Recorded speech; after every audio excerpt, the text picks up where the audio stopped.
Jail isn't for criminals. It's for people without protection. Because the moment you become powerful enough, the rules don't disappear. They stop applying to you. And once you understand why, you'll never look at money, justice, or power the same way again. Think about the double standard for a second. A regular person misses a tax payment and panic kicks in immediately. Notices arrive. Fines stack up. Fear creeps into everyday life. But when billionaires avoid billions in taxes, something very different happens. They don't get handcuffs. They get lawyers. They get negotiations. They get praised for being smart with money. That contrast alone tells you everything you need to know about how this system actually works. Most people believe the justice system exists to punish bad behavior equally. That's the fairy tale version. In reality, the system doesn't protect morality, it protects value. Punishment is for people who can be replaced. Protection is for people who generate profit, stability, and influence. Billionaires aren't treated like citizens. They're treated like assets. And assets are never destroyed. They're preserved. Here's the part that confuses people the most. The ultra-wealthy usually aren't committing crimes in the dramatic way movies show. They're not sneaking money in bags or hacking accounts. They're following the law exactly as it's written. Tax laws are not complicated by accident. They are intentionally designed with escape routes, delays, exemptions, and loopholes.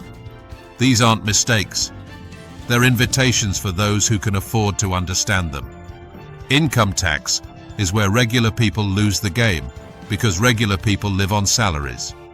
Money comes in, tax is taken immediately, and whatever survives is what you live on. The wealthy don't live like that. Their money lives in assets, stocks, companies, real estate, funds.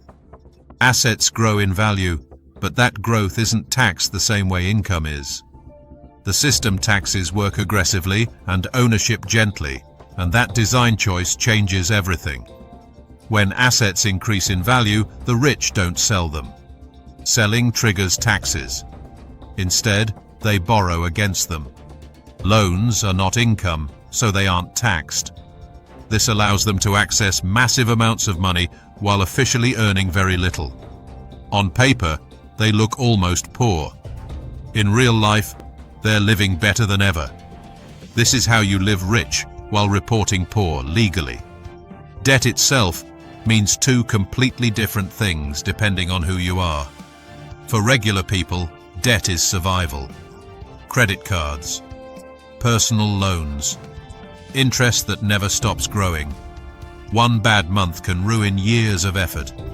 For the wealthy, debt is a strategic tool. Cheap money used to unlock more assets, more leverage, and more control. Same word, opposite outcomes. When things go wrong for powerful people, losses don't stay private. They're written off, depreciated, labeled as business losses. Risk quietly moves on to the public while gains stay private. When things go right, profits are celebrated. When things go wrong, the system absorbs the damage. Offshore money isn't really about hiding anymore. It's about distance. Money moves faster than law. When wealth crosses borders, accountability slows down, weakens, or disappears entirely.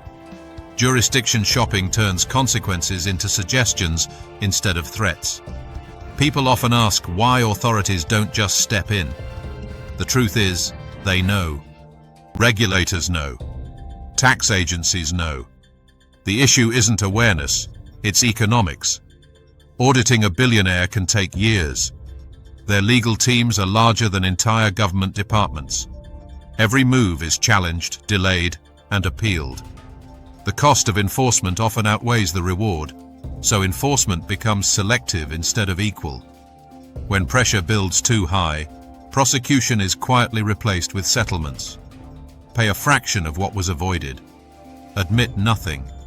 No criminal record. No jail time. The story ends without accountability. At that point, wrongdoing isn't a crime anymore.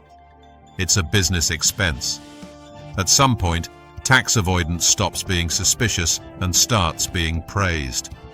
The behavior doesn't change, only the label does. Once society agrees you're clever instead of criminal, respectability becomes armor. Tax crimes also don't look like crimes. There's no violence, no screaming victims, no dramatic footage, just spreadsheets and signatures. It's hard to create outrage when the damage is invisible and delayed, even though it affects millions. Prison itself is a problem for the powerful. It disrupts networks.